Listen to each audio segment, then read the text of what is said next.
Episode की शुरुआत में ताइजू चेन्यू को अपने हाथ से बनी हुई कॉफ़ी देता है। जिन दोनों को इस तरह देखकर बाकी एम्प्लॉयज़ उनके बारे में बात करने लग जाते हैं कि ताइजू तो इतना हैंडसम है और वो इस जैसी लड़की के साथ क्या कर रहा है। जो बात चेन्यू भी सुन लेती है और ताइजू से कहती है कि वो उससे मिलने के लिए ना आया करे, पर ताइजू उनके सामने चेन्यू की बाल सहलाता है। फिर वो उसे बताती है कि यूनी ने उसे सैनवेल होटल में काम करने के लिए सजेस्ट किया है ताकि वो और भी काम सीख पाए, इसलिए वो सैनवेल होटल काम सीखने के लिए जा रही है, जिसके लिए ताइजू मान जाता है और कहता है कि वो उसे मिस करेगा। जो बात पीछे से जुनहो भी सुन लेता है, पर वो बिना कोई रिएक्ट किए वहाँ से चला जाता है। रात में हम चेन्यू के उसके घर में देखते हैं, जहाँ वो सभी लोगों को बताती है कि वो सैनवेल होटल में काम करने वाली है, जो सुनकर मॉम जिनसे काफ़ी खुश होती है, क्योंकि उन्हें लग रहा था कि चेन्यू उस 5 स्टार होटल की मैनेजर बन गई है और उन्हें इतना खुश देखकर चेन्यू सच नहीं बता पाती। अब मॉम जिनसी यहाँ पर ताइजू को उनकी विलेज के वेडिंग ट्रेडिशन के बारे में बताने लग जाती है कि कैसे ग्रूम को ब्राइड के घर जाकर उसे प्रपोज करना होता है। जो सुनकर चेन्यू समझ जाती है कि मॉम जिनसी किसके बारे में बात कर रही है, तो वो उन्हें चुप रहने के लिए कहती है, पर ताइजू भी इन बातों में इंटरेस्ट दिखाने लगता है। तो शेन से पूछता है कि फिर तोंगाओ का क्या होगा। तोंगाओ का नाम सुनकर चेन्यू फिर से उदास हो जाती है। अगले दिन हम चेन्यू को सैनवेल होटल में देखते हैं, जहाँ पर होटल का मैनेजर चेन्यू को हाउसकीपिंग डिपार्टमेंट में अपॉइंट करता है और बताता है कि होटल के रूम उसकी इमेज दिखाते हैं और अगर कोई भी गड़बड़ हुई तो इसके पैसे उसे ही पे करने होंगे। अब वो चेन्यू को 3 दिन का ट्रायल पीरियड पर रखने के लिए कहता है, जहाँ काम के दौरान वो उस पर नजर रख रहा था और हर छोटी से छोटी गलती पर उसे डांटता भी है, जिस वजह से चेन्यू काफी परेशान भी हो जाती है। दूसरी तरफ जुनहो रिपोर्टर शी का वेलकम करता है, जो कि काफी लड़कियों को अपने साथ लेकर आया था, जिससे हम समझ पाते हैं कि वो एक नंबर का याश किस्म का आदमी है। रिपोर्टर शी कहता है कि मिस्टर जुनहो तो कभी भी इंटरव्यू के लिए नहीं मानते, पर आज वो कैसे मान गए। पर शो इस बात का जवाब नहीं देता और वो उसे बताता है कि उसके लिए डीलक्स रूम अरेंज कर दिया गया है। पर रिपोर्टर शी बोलता है कि जब उसने मार्व का इंटरव्यू लिया था तो उसने उसके और उसके असिस्टेंट्स के लिए पूरा फ्लोर बुक करवा दिया था। तो शु बोलता है कि आप चिंता मत करो, हम लोग आपको बेस्ट सर्विस प्रोवाइड करेंगे। इसके बाद वो उसे उसके रूम तक छोड़ने के लिए जाता है, जहाँ उस रूम को देखकर रिपोर्टर शी काफी खुश होता है और अपनी असिस्टेंट के साथ पार्टी करने लग जाता है। इधर शु जुनहो को इंटरव्यू में सैनवेल की हिस्ट्री और डेवलपमेंट के बारे में बताने के लिए कहता है, जिससे लोगों में सैनवेल के लिए ट्रस्ट डेवलप होगा। जिस पर जुनहो बोलता है कि वो उन्हें ये भी बताएगा कि कैसे उनके फादर ने कंपनी को क्रिएट किया था। वहीं होटल का मैनेजर सभी हाउसकीपर्स को बताता है कि रिपोर्टर शी काफ़ी पॉपुलर है, इसलिए उनकी सर्विस में कोई भी कमी नहीं रहनी चाहिए और उनको सर्विस देने के लिए कौन कौन आएगा। जो सुनकर सभी स्टाफ मेंबर पीछे हट जाते हैं और चेन्यू वहीं की वहीं खड़ी रह जाती है, इसलिए अब उसे ही रिपोर्टर शी के रूम में सर्विस देने के लिए अपॉइंट किया जाता है। जहाँ चेन्यू के जाने के बाद बाकी एम्प्लॉयज़ बताते हैं कि शी अच्छा आदमी नहीं है, बल्कि वो हाउसकीपर्स को काफ़ी परेशान करता है। इधर जब चेन्यू शी के पास जाती है तो वो उसे एक लंबी सी लिस्ट देता है, जिसमें सारा आइटम उसे सिर्फ 30 मिनट के अंदर अंदर ही लाना था, इसीलिए चेन्यू एक एक करके सारी चीज़ें लाने लगती है। फिर आखिर में जब चेन्यू लिस्ट के अंदर मेंशन की हुई ड्रेसेस लेकर आती है तो शी उसे भी वो ड्रेस जाकर पहनने के लिए कहता है और चेन्यू भी उसकी बात मान लेती है, क्योंकि मैनेजर ने उसे कहा था कि रिपोर्टर शी जो भी बोले तुम्हें करना ही होगा। फिर सारी लड़कियां ड्रेस चेंज कर आती है, जिनके साथ साथ चेन्यू भी थी। फिर वो चेन्यू को ज़बरदस्ती अपने पास बैठा लेता है और वो उसके कंधे पर हाथ रखता है, जिस वजह से उसे काफ़ी अनकंफर्टेबल फील हो रहा था और वो शी से दूर हट जाती है, जिसका ये बिहेवियर देखकर रिपोर्टर शी को गुस्सा आता है और वो चेन्यू को डांटने लगता है। फिर वो उसके क्लोज आने लगता है, पर चेन्यू उसे सही जगह पर लात मारकर दूर कर देती है और बोलती है कि तुम जैसे लोगों को मुझे सबक सिखाना बहुत ही अच्छे से आता है। पर जल्दी उसे रियलाइज़ होता है कि उसने जुनहो के वीआईपी गेस्ट के साथ ये क्या कर दिया, जिससे रिपोर्टर शी कहता है कि इतना कुछ होने के बाद वो इंटरव्यू नहीं लेगा और जुनहो को उसे माफ़ी मांगनी चाहिए, क्योंकि उसके एम्प्लॉय ने उसे डिसरेस्पेक्ट किया है। अब दावे यहाँ से चेन्यू को जुनहो के पास लेकर जाता है, जहाँ पर चेन्यू सारी बात जुनहो को बताती है कि कैसे रिपोर्टर शी ने उसे हैरास किया। जो सुनकर शू बोलता है कि वो भला हमारे एम्प्लॉय के साथ ऐसा कैसे कर सकता है, लेकिन अब ये काफ़ी बड़ा इशू हो गया था, क्योंकि होटल और कंपनी की रेपुटेशन इससे जुड़ी हुई थी और अब उनके पास माफ़ी मांगने के अलावा और कोई रास्ता नहीं था। फिर जुनहो भी हाउसकीपिंग मैनेजर को डांटता है कि उसने चेन्यू को वीआईपी गेस्ट हैंडल करने के लिए क्यों दिया और कहता है कि आगे से एक मेल और एक फीमेल अटेंडेंट गेस्ट को साथ में अटेंड करेंगे। फिर वो चेन्यू को घर जाने के लिए कहता है और जुनहो के पूछने पर दावे उसे बताता है कि यूनी ने ही चेन्यू को सैनवेल होटल के अंदर काम करने के लिए भेजा था। दूसरी तरफ शू जुनहो की तरफ से रिपोर्टर शी से माफ़ी मांगता है, लेकिन शी जुनहो से मिलना चाहता था, जिस पर शू बोलता है कि तुमने हमारे एम्प्लॉय को मोलेस्ट किया था और अब ना सैनवेल कंपनी तुम्हारी डिमांड्स के आगे झुकेगी ना ही जुनहो। ये बोलकर शू वहाँ से चला जाता है। फिर रात को चेन्यू जब अपने घर पर आती है तो सभी लोग उसके मैनेजर बनने की खुशी में पार्टी करने के लिए उसे बुलाते हैं, पर चेन्यू आज के इंसिडेंट की वजह से दुखी थी, इसलिए वो सबको कहती है कि वो थक चुकी है और अपने रूम में चली जाती है।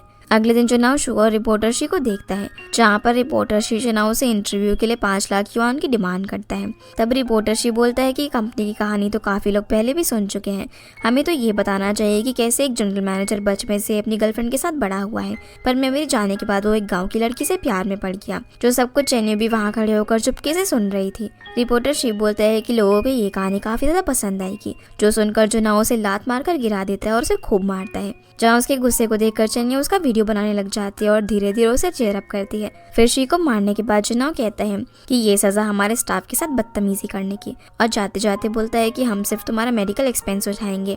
सीन अब चेन्यू पर आता है, जो कि इस वीडियो को देखकर काफी ज्यादा हंस रही होती है और जुनाव का ऐसा एक्शन देखकर उसे तोंगहाओ की याद आ जाती है। दूसरी तरफ दावे भी जुनाव के पंचेस की तारीफ करता है, पर इतने में ही वहाँ पर यूनी घबराई हुई आती है और शी के साथ हुए हादसे के बारे में पूछती है, पर जुनाव बस मुस्कुराते हुए वहाँ से चला जाता है। सीनब हॉस्पिटल में शिफ्ट होता है, जहाँ पर शी मीडिया को बताता है कि कैसे जुनाव ने उसे मारा पीटा और बोलता है कि अब वो जुनाव और उसके होटल पर केस करेगा। जिस न्यूज़ को जुनाव भी देखता है, पर उसे वो बिल्कुल भी सीरियसली नहीं लेता। इतने में यूनी वहाँ पर न्यूज़ देखने के बाद आती है और जल्दी से उसे मीडिया में सब कुछ क्लैरिफाई करने के लिए कहती है, पर दावे कहता है कि ज़रूर वो किसी पर्पज़ से ये सब कर रहा है। इसके बाद हम देखते हैं कि जुनाव ने शी को मारा, ये बात हर जगह फैल जाती है और ये टॉपिक काफ़ी ज़्यादा पॉपुलर हो जाता है, जो चीज़ चेन्यू भी देखती है। और जब उसे पता चलता है कि इस सब की वजह से सैमुअल कंपनी को काफ़ी नुकसान हो रहा है, तो वो अपने मैनेजर से 2 घंटे की लीव मांगती है ताकि वो जुनाव को जाकर बता सके कि उसने ये सब कुछ वीडियो रिकॉर्ड किया हुआ है, लेकिन मैनेजर उसे छुट्टी देने से मना कर देता है। इसके बाद हम मॉम जिंजी को देखते हैं, जो कि शेंजे के साथ उसे सैमुअल होटल मिलने के लिए आ रही थी, क्योंकि उन्हें ये लग रहा था कि चेन्यू अब मैनेजर बन चुकी है। दूसरी तरफ ताइजू चेन्यू को बताता है कि इस इंसिडेंट ने जीक्यू वेंचर का अटेंशन अपनी तरफ ले लिया है और हो सकता है कि वो अपने फंड्स वापस ले ले। तब चेन्यू बोलती है कि वो शी था जिसने पैसे मांगे थे, और वो ताइजू को वो वीडियो दिखाती है, जिससे ताइजू को ये पता चल जाता है कि शी ने उसे हैरास किया था। और फिर वो दोनों उस वीडियो को लेकर जुनाव के पास जाते हैं, पर वो मीटिंग में बिजी था। इस तरह ताइजू उस वीडियो को अपने पास रखकर चेन्यू को जाने के लिए कहता है। इधर मीटिंग में सभी लोग जुनाव को शी से माफ़ी मांगने के लिए कहते हैं, क्योंकि इस न्यूज़ की वजह से उनकी कंपनी और होटल पर काफ़ी फ़र्क पड़ रहा था। लेकिन जुनाव बोलता है कि इसके अंदर उसकी कोई भी गलती नहीं है, इसलिए वो माफ़ी नहीं मांगेगा। अब यहाँ पर मिस्टर ज़ैंग सभी को जुनाव के खिलाफ भड़काने की कोशिश करते हैं, पर जुनाव अपनी जिद पर अड़ा रहता है कि वो माफ़ी नहीं मांगेगा और वहाँ से चला जाता है। दूसरी तरफ मॉम जिंजी शेंजे के साथ होटल में पहुंच जाती है, जहां वो रिसेप्शन पर जाकर मैनेजर चेन्यू के बारे में पूछने लगती है, लेकिन रिसेप्शनिस्ट बताती है कि इस नाम की कोई भी मैनेजर वहां पर नहीं है। इतने में वहां पर चेन्यू आ जाती है, जिसे उसका मैनेजर काफी डांट रहा था क्योंकि वो बिना बताए काम से चली गई थी। जो सब कुछ मॉम जिंजी भी देख लेती है और उन्हें पता चल जाता है कि चेन्यू कोई मैनेजर नहीं है, बल्कि वो होटल के अंदर हाउसकीपिंग की जॉब कर रही है। जो सब कुछ देखकर वो थोड़ी सी सैड हो जाती है और चेन्यू के लिए वो जो खाना बनाकर लेकर आई थी उसे रिसेप्शन पर ही छोड़कर चली जाती है। फिर वो ताइचू पर काफी गुस्सा करने लगती है कि उसने चेन्यू को ऐसी जॉब दी है। इधर जब चेन्यू को मॉम जिंजी का टिफिन मिलता है तो वो उसे देखकर काफी खुश होती है, क्योंकि उन्होंने उसके अंदर उसकी फेवरेट डिश बनाकर भेजी हुई थी। जिसके बाद हम ताइचू को देखते हैं, जो कि रिसेप्शनिस्ट से जुनाव के बारे में पूछता है ताकि वो उसे उस वीडियो को दिखा सके, लेकिन जुनाव इस वक्त काफी बिजी था। दूसरी तरफ जुनाव यूनी के साथ बेसमेंट की पार्किंग से निकलता है, जहाँ पर काफी सारे रिपोर्टर्स जुनाव की कार को घेर लेते हैं, लेकिन दावे किसी तरह उसे लेकर वहाँ से निकल जाता है।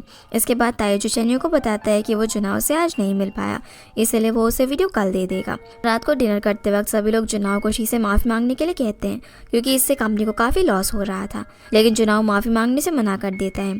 तब यूनी कहती है कि अगर जुनाव उससे माफी नहीं मांगेगा तो कंपनी की कंडीशन बिगड़ सकती है, पर शुभ बोलता है कि ये मैटर पीआर डिपार्टमेंट और जुनाव पर छोड़ दो, वो इसे अच्छे से हैंडल कर लेगा।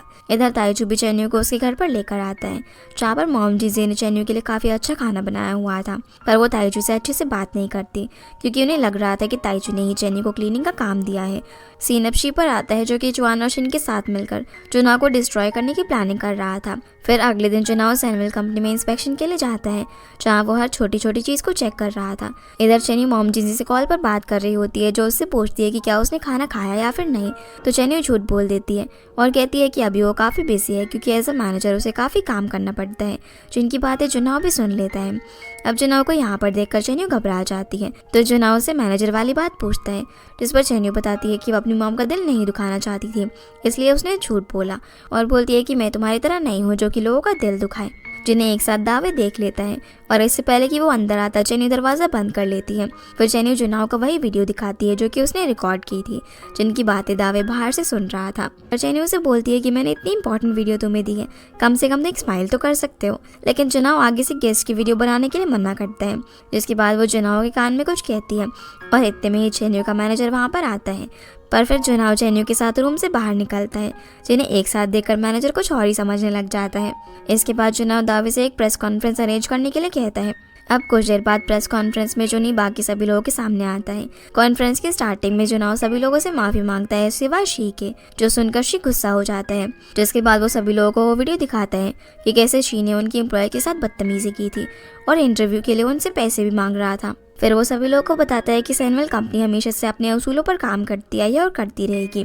जहाँ वीडियो देखने के बाद सभी मीडिया वाले शी को घेर लेते हैं और सवाल जवाब करने लग जाते हैं, लेकिन इस वीडियो को देखने के बाद उसकी बोलती बंद हो चुकी थी। फिर जुनाओ चेन्यू को देखकर मुस्कुराता है, क्योंकि उसके बिना ये सब पॉसिबल नहीं हो पाता। कुछ देर बाद हम चेन्यू को देखते हैं, जो कि जुनाओ की हेल्प करने के बाद काफी खुश थी और नाचते हुए सफाई कर रही थी। पर इतने में दावे वहाँ पर आता है और चेन्यू को बताता है कि जुनाओ ने तुम्हें सैनवेल कंपनी में बुलाया है, क्योंकि उसकी वीडियो की वजह से उसकी हेल्प हुई है, जो सुनकर चेन्यू काफी खुश होती है।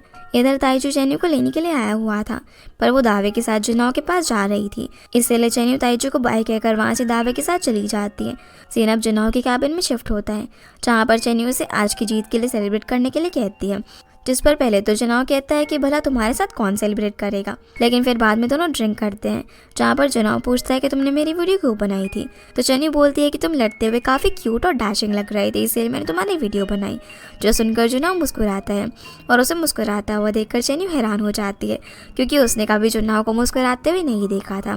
फिर ये दोनों साथ में मिलकर काफ़ी ज़्यादा ड्रिंक करने लग जाते हैं। सीन अब मिसेस चेन पर शिफ्ट होता है, जो कि यूनी को इन्विटेशन कार्ड डिज़ाइन दिखा रही थी, पर यूनी जुनाओ का वेट कर रही थी क्योंकि काफ़ी देर हो चुकी थी और वो नहीं आया था। इधर जुनाओ और चेन्यू ने काफ़ी ड्रिंक कर ली थी, पर चेन्यू अब और भी ज़्यादा ड्रिंक करने लगती है, तो जुनाओ उसे मना करता है, पर चेन्यू यहाँ पर उसका कान पकड़ लेती है और उसे ड्रिंक करने को कहती है, जहाँ उसके फोर्स करने पर वो भी बॉटल से ड्रिंक करने लग जाता है। और यहाँ हम देख पाते हैं कि चेन्यू अब ठीक से खड़ी भी नहीं हो पा रही थी, इसलिए जुनाओ उसे पकड़ लेता है, पर वो उसे संभाल नहीं पाता, तो चेन्यू उसे हक कर लेती है। अब यहाँ पर वो जुनाओ को तोंगाओ कहकर उसके गाल खींचकर उसे स्माइल करने के लिए कहती है और उसके बाद उसे तोंगाओ कहकर गले लगा लेती है, जो देखकर जुनाओ भी कुछ टाइम के लिए फ्रीज हो जाता है। पर इतने में उसे यूनी का कॉल आता है, पर चेन्यू ने यहाँ पर उसे इतनी जोर से पकड़ा हुआ था, इसीलिए वो उसका कॉल नहीं उठाता। पर थोड़ी देर बाद वो उसे खुद ही कॉल करता है और कहता है कि वो काम में लेट हो जाएगा, इसीलिए वो उसका वेट ना करे और सो जाए। अब चेन्यू यहाँ पर उससे पूछती है कि क्या वो वापस आने के बाद खुश है, पर जुनाओ यहाँ पर थोड़ा सा सोच में पड़ जाता है और कहता है कि आज तक उसकी खुशी के बारे में किसी ने भी उससे नहीं पूछा, और बोलता है कि वो ना ही खुश है और ना ही दुखी है, क्योंकि सब काम उसके मुताबिक होता है। अब चेन्यू यहाँ पर खुद को संभाल नहीं पा रही थी, इसलिए जुनाओ उसे सोफे पर लिटाकर उसे अपनी जैकेट से कवर कर देता है ताकि उसे ठंडा लग जाए। इसके बाद वो और ज़्यादा ड्रिंक करने लग जाता है। फिर हम ऑफिस के बाहर का सीन देखते हैं, जहाँ पर ताइचू अभी तक चेन्यू का वेट कर रहा था। इतने में ही मॉम जिंसी का उसे कॉल आता है, तो ताइचू ने बताता है कि चेन्यू ओवर टाइम काम कर रही है, जो सुनकर मॉम जिंसी उसे चेन्यू का ख्याल रखने के लिए कहती है और कॉल कट कर देती है। इसके बाद जब चेन्यू की आंख खुलती है तो काफ़ी रात हो चुकी थी, जो देखकर वो शॉक हो जाती है, इसलिए वो जुनाओ को बिना बताए वहाँ से चली जाती है। पर जब वो नीचे जाती है तो देखती है कि ताइचू अभी तक उसका वेट कर रहा था। वो यहाँ पर उसे बताती है कि जुनाओ ने उसे थैंक्स कहने के लिए ड्रिंक ऑफर की थी, पर उसने काफ़ी ज़्यादा ड्रिंक कर ली थी और उसे टाइम का पता ही नहीं चला। इसके बाद दोनों वहाँ से चले जाते हैं, जहाँ पर कार में चेन्यू सिर्फ जुनाओ की बातें किए जा रही थी, जिसकी बातें सुनकर ताइचू को अच्छा नहीं लगता। फिर वो उसे अपने घर पर लेकर जाता है। अब अगली सुबह जब जुनाओ की आंख खुलती है तो वो देखता है कि चेन्यू जा चुकी है, लेकिन उसने उसके लिए एक फ्रॉग और नोट छोड़ा हुआ था, जिसमें लिखा हुआ था कि ये फ्रॉग तोंगाओ का बेस्ट फ्रेंड था और ये तुम्हारा भी बेस्ट फ्रेंड बनेगा। इतने में वहाँ पर शू आ जाता है, जो कि जुनाओ को आगे से लेट नाइट काम करने से मना करता है। पर शू चेन्यू के लिखे हुए नोट को देख लेता है और जुनाओ से कहता है कि तुम्हारी शादी होने वाली है और तुम ये सब कर रहे हो। तभी यूनी भी वहाँ पर आ जाती है, जो कि वाइन बॉटल देखकर जुनाओ से पूछती है कि उसने किसके साथ ड्रिंक की थी। तो जुनाओ यहाँ पर झूठ बोल देता है कि उसने दावा के साथ ड्रिंक की थी और थकान होने की वजह से ऑफिस में ही सो गया। अब शुभ यहाँ पर उसे बताता है कि कल की इंटरव्यू का उन पर काफ़ी पॉजिटिव इम्पैक्ट आया है, इसलिए उसे आगे कंपनी के लिए और भी इंटरव्यूज देनी चाहिए। इतने में दावे भी वहाँ पर आ जाता है, जिसे यूनी डांटने लग जाती है कि उसने जुनाओ का ठीक से ख्याल नहीं रखा।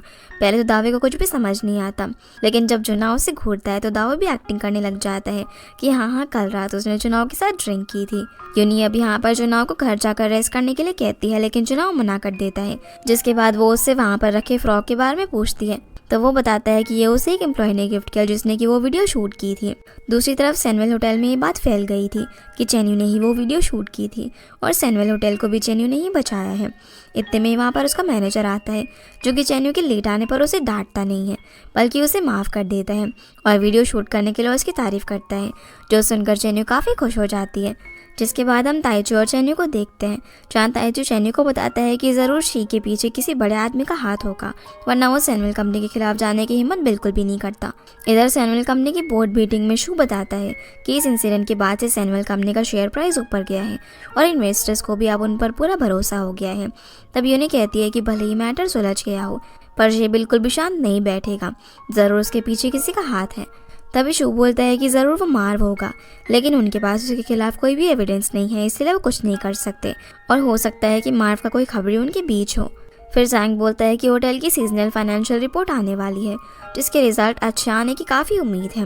फिर जुनाओ सभी डिपार्टमेंट्स को ऑर्डर देता है कि जल्दी एनालिटिक्स रिपोर्ट्स बनाई जाए और अपनी कंपनी में कॉर्पोरेट सीक्रेट्स के एक्सेस वाले लोगों की इंटरनेट इन्वेस्टिगेशन करने के लिए कहता है। जिसके कुछ देर बाद हम जैंग और शू को देखते हैं, जहाँ पर जैंग बोलता है कि चेन्यू ने इस बार जुनाओ को बचा लिया, जिस पर शू कहता है कि भले ही वो बच गया हो लेकिन अब शी जुनाओ और चेन्यू को नहीं छोड़ेगा। तो जैंग बोलता है कि कंपनी अब इस स्टेज में है कि अगर उन्हें जुनाओ को हटाया तो ये सब कुछ संभाल नहीं पाएगा। पर शोज की बात का बिना कोई जवाब दिए वहाँ से चला जाता है। वहीं जुनाओ चेन्यू को दी हुई फ्रॉक को देखकर काफ़ी स्माइल कर रहा था। इधर यूनी उस एम्प्लॉय की डिटेल देख रही थी जिसने कि वो वीडियो शूट करके कंपनी को बचाया था, पर जब वो फाइल खोलती है तो उसके अंदर चेन्यू की फ़ोटो लगी हुई थी, जो देखकर वो कुछ सोच में पड़ जाती है। जिसके बाद यूनी जुनाओ के पास मैरिज का शेड्यूल फाइनल करने के लिए जाती है, पर जुनाओ कहता है कि वो इन दिनों काफ़ी बिजी चल रहा है। फिर यूनी उस फ्रॉक के बारे में पूछती है तो जुनाओ से बता देता है कि ये उसे चेन्यू ने दिया है। तो यूनी उससे पूछती है कि क्या तुम चेन्यू से मिले थे, जिस पर जुनाओ हाँ में जवाब देता है और बताता है कि वो तो सिर्फ उसे थैंक्स कहने के लिए मिला था।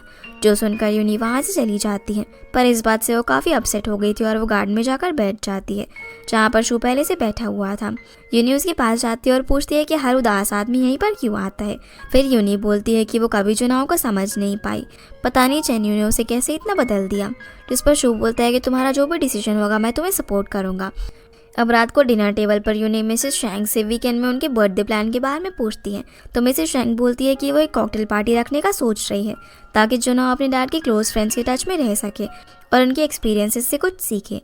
लेकिन जुनाओ को ये आइडिया ठीक नहीं लगता, तो यूनी यहाँ पर उसे समझाती है कि उनके साथ फ्रेंडशिप कंपनी को फ़ायदा पहुँचा सकती है और शू को भी ये आइडिया काफ़ी अच्छा लगता है, इसीलिए अब जुनाओ भी उनकी बात मान जाता है। सीन अब चेन्यू पर आता है जहाँ पर मॉम जिंजी उसे अच्छे से खाना सर्व कर रही होती है, जो देखकर वो उन्हें एक फ्लाइंग किस देती है और बताती है कि कैसे उसने सैनवेल कंपनी को बचाया, इसलिए इसका रिवॉर्ड उसे अपनी सैलरी में मिलेगा। तो ताइची कहता है कि वो चेन्यू का अच्छे से वहाँ पर ध्यान रखेगा, पर मॉम जिंजी यहाँ पर गुस्से में बाउल नीचे रख देती है।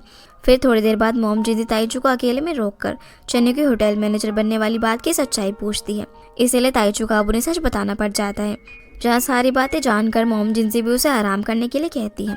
अब अगले दिन सैनवेल कंपनी में ताइचू अपना काम कर रहा होता है, तभी यूनी वहाँ पर आ जाती है और ताइचू को मिसेस शेन की बर्थडे पार्टी में इनवाइट करती है। वो उसे ये भी बोलती है कि पार्टी में तुम अपनी डेट को भी लेकर आ सकते हो। फिर काम करने के बाद ताइचू चेन्यू को पिक करने के लिए जाता है, जो कि आज दिन भर काम करके काफ़ी थक चुकी थी। वो उसे मिसेस शेन की बर्थडे पार्टी के बारे में बताता है और उसे उसकी डेट बनने के लिए कहता है। अब इससे पहले कि चेन्यू उसे कुछ जवाब दे पाती, वो खुद ही उसकी डेट बनने के लिए उसे थैंक यू कह देता है। फिर घर पर जब चेन्यू अपनी क्लीनिंग स्टाफ वाली यूनिफॉर्म को ढूंढ रही होती है, तो मॉम जिनसे उसके सामने उस यूनिफॉर्म को लेकर आती है और पूछती है कि क्या तुम इसे ढूंढ रही हो, जो देखकर चेन्यू उनसे यहाँ पर झूठ बोलने के लिए माफ़ी मांगती है। पर मॉम जिनसी कहती है कि उन्हें तो पहले से सब कुछ पता था और बोलती है कि मैं तुम्हारे इस झूठ को सपोर्ट करूँगी, जो सुनकर चेन्यू उसे गले लगा लेती है। अब अगले दिन ताइचू पार्टी में जाने के लिए चेन्यू का वेट कर रहा था, तभी चेन्यू भी वहाँ पर आ जाती है, जिसे ताइचू देखता ही रह जाता है क्योंकि वो काफ़ी अच्छी लग रही थी। फिर जाते वक्त मॉम जिनसी चेन्यू का हाथ ताइचू के हाथ में देती है और उन्हें देखने लग जाती है। दूसरी तरफ पार्टी में सभी लोग मिसेस शेन को बर्थडे के विशेष दे रहे थे, जहाँ पर जैंग शू से कहता है कि उसने कभी नहीं सोचा था कि जुनाओ मिसेस शेन के बर्थडे को यूज़ करेगा सोशल कनेक्शन बनाने के लिए, और शू से बोलता है कि तुम्हें भी इन लोगों से जान पहचान कर लेनी चाहिए क्योंकि फ्यूचर में तुम्हें इनकी ज़रूरत पड़ेगी। जो सुनकर वो यहाँ से चला जाता है। बाहर चेन्यू भी ताइचू के साथ आ चुकी थी। तब चेन्यू को वो दिन याद आता है कि कैसे वो तोंगहाओ को यहाँ पर छोड़कर गई थी, इसलिए वो थोड़ी सी सैड हो जाती है। पर इतने में ही उसे अपने मैनेजर का कॉल आता है, जो कि चेन्यू को कहता है कि एक वेट्रेस को कोई प्रॉब्लम हो गई है, इसीलिए तुम्हें मिसेस शेन की बर्थडे पार्टी में वेट्रेस की जगह जाना होगा। इसीलिए चेन्यू यहाँ पर ताइजू से माफ़ी मांगती है कि वो उसकी डेट नहीं बन पाएगी और अपनी मॉम को कॉल करके अपनी यूनिफॉर्म मंगवाती है। जहाँ कुछ देर बाद मॉम जिनसी उसकी यूनिफॉर्म लेकर आ जाती है और वहाँ की तैयारियाँ देखकर वो काफ़ी हैरान रह जाती है। तब चेन्यू बताती है कि ये पार्टी शेन फैमिली की तरफ से है, जो सुनकर मॉम जिनसी चेन्यू को वहाँ पर काम करने से मना करती है, पर चेन्यू ने समझाती है कि ये उसका काम है, इसलिए मॉम जिनसी मान जाती है। फिर वो उसे वॉशरूम जाने की डायरेक्शन पूछती है, तो चेन्यू ने डायरेक्शन बताकर अंदर चली जाती है। अंदर जब यूनी चेन्यू को नोटिस करती है तो वो उसे ड्रेस चेंज कर आने के लिए कहती है, क्योंकि वो उनकी गेस्ट है, पर चेन्यू मना कर देती है और कहती है कि ये तो उसका काम है, और दोबारा अपने काम में लग जाती है। काम करते करते चेन्यू काफ़ी थक गई थी, तो ताइजू उसके लिए खाना लेकर आता है, जिन्हें इस तरह चुनाव देख लेता है। उसी वक्त दूसरी वेट्रेस चेन्यू को गेस्ट के लिए ड्रिंक्स लाने के लिए कहती है, इसलिए चेन्यू को वहाँ से जाना पड़ता है, पर चेन्यू उन ड्रिंक्स के नाम ही भूल चुकी थी, इसलिए ताइजू उसकी मदद करता है। इसी बीच मॉम जिनसी वॉशरूम जाने के बाद जुनाव के घर में इधर उधर भटक रही होती है, क्योंकि उन्हें उसका घर काफ़ी पसंद आता है, और इधर चेन्यू ताइजू के साथ मिलकर सबका ऑर्डर ले रही थी। इतने में ही जुनाव ताइजू को अपने पास बुलाता है और चेन्यू से 3 शैंपेन मंगवाता है। वहीं मॉम जिनसी वॉशरूम जाने के बाद एक रूम में पहुंचती है, जहां वो ड्रेसिंग टेबल पर पड़ी हुई चीज़ों को पहनकर अमीरों वाली फील लेने लगती है। और नीचे केक कटिंग के दौरान मिसेस शेन सभी को उनकी पार्टी में आने के लिए और सैमुअल के साथ ईमानदारी से जुड़े रहने के लिए थैंक्स कहती हैं, जिसके बाद सभी उन्हें उनकी बर्थडे विशेस देते हैं। और क्योंकि उनके सर में काफ़ी दर्द हो रहा था, इसलिए केक कट करने के बाद वो यूनी के साथ अपने रूम में जाती है। पर इधर मॉम जिनसी के हाथ में एक बैंगल फंस गया था, जिसे वो निकालने की काफ़ी कोशिश करती है, पर वो उनसे नहीं निकलता।